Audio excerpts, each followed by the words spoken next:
Trump's expected to address his sweeping domestic and foreign policy plans tonight. I want to take you live to the Capitol right now. Our congressional leaders will be in attendance for this address, and they're also allowed to bring a guest. Tonight, we're joined by Congressman Seth Magaziner and his guest, Alison Croke, the CEO of Wood River Health. Thanks to both of you for being here with us. Thanks for having us. So, Congressman, how did you choose Alison as your guest? Well, first of all, Wood River Health does phenomenal work in Hope Valley and all across southern Rhode Island, providing people with high-quality health care. But the reason that I invited Alison is to call attention to a very important issue.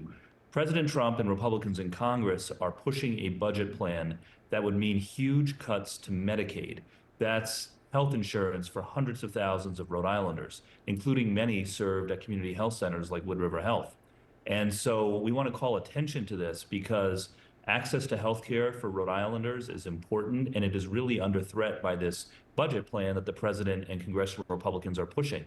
And we need to oppose it. And I want to call attention to this very important issue and elevate it.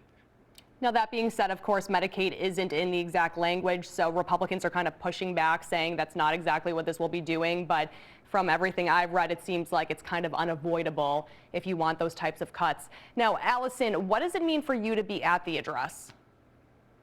Really, I would say a once-in-a-lifetime experience. I was very honored to get this invitation and to help contribute to elevating the message about the damage that cuts to the Medicaid program would do. So many Democrats, Congressman, are bringing fired federal workers as their guests, of course. Will the president even know who these guests are, or is this just largely symbolic? Well, I think it's a way to elevate the issue. And again, when it comes to Medicaid cuts, this would impact hundreds of thousands of Rhode Islanders who are on Medicaid, but it would also impact many Rhode Islanders who aren't on Medicaid. If you go get your health services at a community health center like Wood River Health or Thunder Mist, and there are big Medicaid cuts, there could be disruptions to service that will impact you, even if you're not on Medicaid yourself. Nursing homes are another example. Nursing homes in Rhode Island get a lot of their revenue from Medicaid. So if you have a loved one who's in a nursing home, even if that person is not on Medicaid, they could see their nursing home shut down if these cuts go through.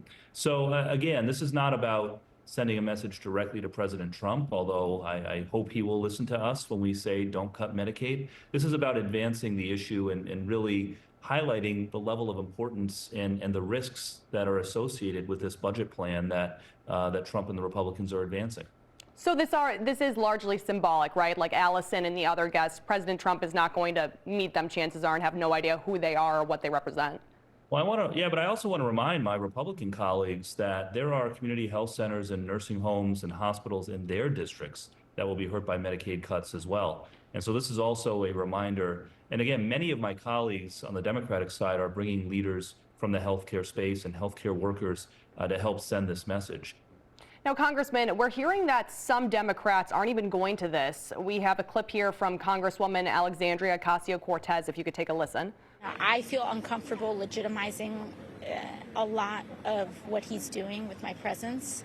I can easily catch up on his remarks and watch them from home.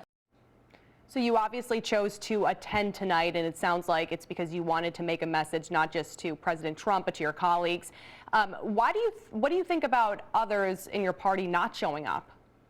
Well, look, I think it's a personal decision. And, many of us have very strong disagreements with actions that the president is taking and are expressing our displeasure in different ways.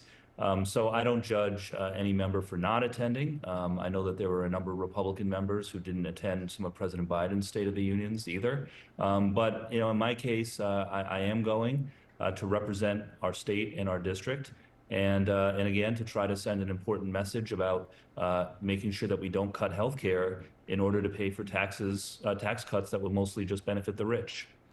And what are you hoping to hear from the president tonight? Are you hoping for him to address Medicaid? Yeah, I'm hoping that he will take any cuts to Medicaid, Medicare, and the Affordable Care Act off the table. I hope that he will do that. And, anytime that you have a president give a State of the Union address, you hope that they will give a unifying message. I'm not optimistic that that's what we'll hear tonight, but we're always going to be hopeful. All right, Congressman and Alison, thank you both for taking the time today. We appreciate it, and good luck this evening. Thank you. Thank you. And you can join NBC for special coverage of the president's joint address to Congress tonight on NBC 10. That starts at 9 o'clock. And of course, we'll have a full recap at 11 with the night team.